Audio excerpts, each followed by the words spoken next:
Namatay si Nadab at Abihu. Ikasampung kabanata.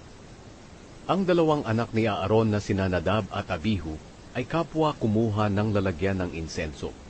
Nilagyan nila ito ng mga baga at insenso at inihandog sa Panginoon.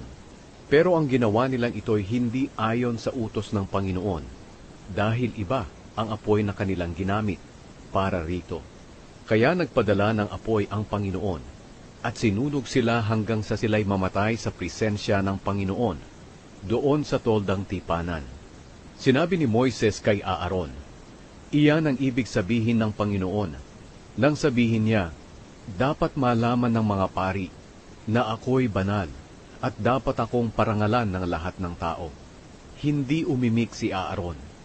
Ipinatawag ni Moises si Mishael at si Elzaphan na mga anak ni Uziel na tiyuhin ni Aaron. At sinabi niya sa kanila, kunin ninyo ang mga bangkay ng inyong mga pinsan sa tolda, at dalhin ninyo sa labas ng kampo. Kaya kinuha nila ang mga bangkay, sa pamamagitan ng paghawak sa mga damit nito, at dinala sa labas ng kampo ayon sa utos ni Moises.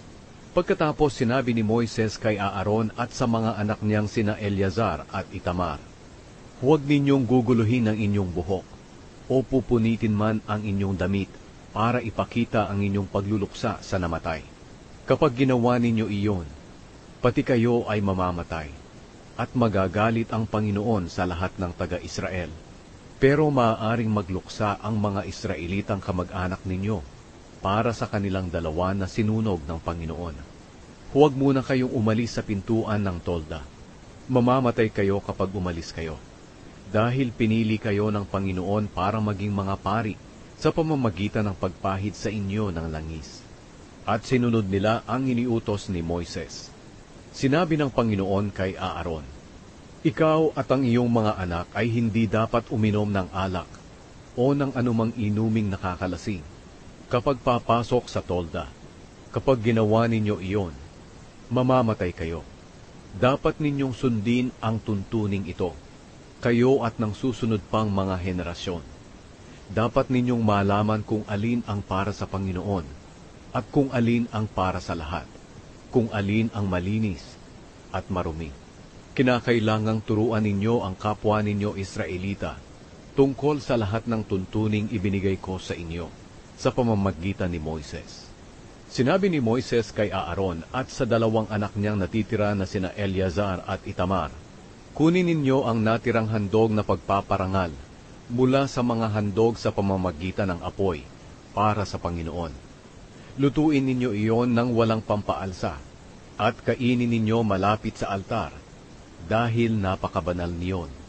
Iyon ang inyong bahagi mula sa handog sa pamamagitan ng apoy para sa Panginoon. Ito ang iniutos sa akin ng Panginoon. Pero ang pitso at hita ng hayop na itinaas at inihandog sa Panginoon ay para sa iyo at sa iyong buong sambahayan. Kainin ninyo iyon sa lugar na itinuturing nating malinis.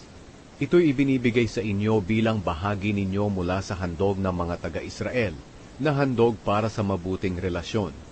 Kapag naghandog ang mga taga-Israel, ihandog nila ang pitso at hita ng hayop, pati na ang mga taba, bilang handog sa pamamagitan ng apoy. Ang pitso at hita ay itataas nila sa Panginoon, bilang handog na itinataas. Pagkatapos ibibigay nila ito sa inyo, dahil ito ang inyong bahagi sa handog. Ito'y para sa inyo, at sa inyong mga angkan magpakailanman, ayon sa iniutos ng Panginoon. Nang siyasatin ni Moises ang tungkol sa kambing na handog sa paglilinis, napag-alaman niyang nasunog na itong lahat. Kaya nagalit siya kina Eleazar at Itamar at sinabihan, bakit hindi ninyo kinain ang handog sa paglilinis sa banal na lugar? Ang handog na iyon ay napakabanal, at iyon ay ibinigay ng Panginoon sa inyo, para matubos ang mga tao sa kanilang mga kasalanan sa presensya ng Panginoon. Sapagkat ang dugo nito ay hindi dinala sa loob ng banal na lugar. Kinain sana ninyo iyon doon sa tolda, ayon sa sinabi ko sa inyo. Pero sumagot si Aaron kay Moises, kanina naghandog ang aking mga anak ng kanilang handog sa paglilinis, at handog na sinusunog. pero namatay ang dalawa sa kanila. Sa nangyaring ito sa aking mga anak, matutuwa kaya ang Panginoon kung kinain ko ang handog sa paglilinis ngayong araw? Sumang-ayon si Moises sa sagot ni Aaron.